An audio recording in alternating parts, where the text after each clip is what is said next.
dying while living. The process of spiritual development begins when an initiate withdraws to the eye center, or in other words, vacates the 9 portals of the physical body and enters the inner spiritual world. In this manner, they actually step out of the body and the world of phenomena and step into the realm of spirit or shabd, thus becoming, for an eternal moment, undistracted by their physical existence, but alive to their spiritual identity. In the practice of Nam, the predominance of mind and soul are reversed. They withdraw from the 9 portals of the body and concentrate being at the eye center.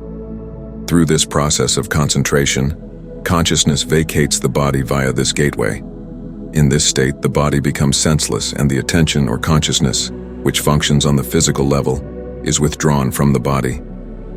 This is the first step in the devotee's spiritual practice, a step that takes one from the outer world of gross matter to the subtle inner world of higher consciousness. The process of withdrawing the soul and mind to the eye center has been termed dying while living by numerous saints in many traditions. The terms dying while living, dying before death, and dying to live again are used also by the mystic poet Kabir and the holy Sikh Guru Nanak. Such pronouncements of spiritual insight have been erroneously interpreted by some academically inclined scholars, however, as mere metaphorical expressions. They maintain that the state of dying while living actually implies becoming dead or impervious to the world and its attractions. That is, adopting a mental attitude of complete detachment from all physical comforts and needs, unaware of the actual spiritual process of dying while living, a practice which transcends the merely mental and yet embraces through God's love the world in the practice of divine service. Some scholars have confused it with a state of vairagya, or renunciation, and have incorrectly interpreted this term also as a form of living death, when in reality it involves only the dying of the old habits of materialism and its associated mental traps, whilst embracing the joys of sannyas. At the time of death, mind and soul, which permeate the entire physical body, withdraw from the hands, feet, arms, legs, and trunk, and come to the eye center. From this point, they vacate the body, which becomes lifeless. In the spiritual practice, the devotee goes through the same process consciously but by their own volition. The soul and mind, just as in the course of the physical death process, withdraws to the eye center and thence inhabits the more subtle realms. In effecting Shabd practice, the devotee becomes dead to the outer world and its numerous physical distractions. They do, however, become fully conscious and attuned to the inner regions through which they are able to travel by their own volition, albeit granted by the grace of God. During death, the soul is helpless, and whether willing or unwilling, it has to leave the body it inhabited permanently. But in the spiritual state of death, dying while living, the soul is in full command of itself. It maintains an invisible link, or astral cord, with the body, returning to it at the end of the period of meditation.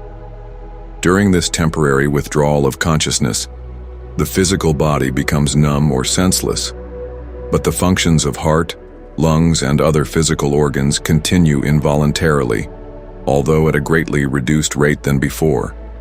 Physically unconscious, the disciple experiences a state of superconsciousness, a blessed state where they experience and enjoy the bliss of inner spiritual regions. They are fully aware of their true self and the divine worlds within, and on returning to the body, fully remember the inner experiences of those more subtle realms in every detail. The state of dying while living is attained by merging into Nam or Shabd, obtained by the guidance of a perfect master. Guru Nanak conveys the same idea thus: they who die through the Guru's Shabd and come to life again reach the threshold of liberation. Such a disciple attains the moksha of the Hindus. They will not be required to face death again. He who dies in Shabd will not die again. This is the true yoga, or the union of the soul with God. Persian mystics have also referred to dying while living as an essential step to God realization. Maulana Rumi, the blessed Sufi poet, affirms, "My friend, die before death, if you long for everlasting life." Rumi also says, "O noble man, die before death, Hand over your life to the supreme life. Go beyond your body. If you do not die while living, you will not attain the fruit of bliss.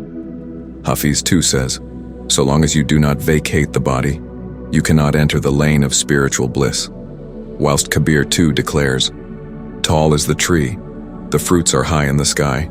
Only he who tastes the fruit while living has truly died. Kabir says that the people of this world have a dread fear of death, but the true initiate looks at death only as a joy, because it is experienced through spiritual practice. Being connected with Shabd, this itself is a divine blessing. Kabir says, rare are they who while living die. Free from all fear they merge in the Lord's qualities, and wherever they look, only God they see as one. Tulsi Sahib also says, he alone can reach the abode of my inaccessible beloved, who dies while living and again lives after such a death. He drinks divine nectar to his fill. Kabir adds, if one dies while living, for him, death is sweet. Death is sweet for him, who has experienced it through the Master's abundant grace. Those who while living die, yet by merging into the Lord become immortal. Dying while living is the method of releasing the soul from the bondage of matter. True self-realization occurs, the full realization of what the soul truly is, which is God consciousness. It is only when the disciple vacates the body and enters the spiritual world that moksha can be achieved. When they learn to remove the garment of the physical body at will and step into the inner regions in their spirit form, they realize more completely the nature of the true self, a body which is not merely the physical body but the sukshma sharira, whose essence too is born with that consciousness which is soul. The devotee thus becomes fit to contemplate God's qualities, and through God's grace and love realize more completely the truth of the reality of their spiritual nature, an ever-evolving progression to oneness.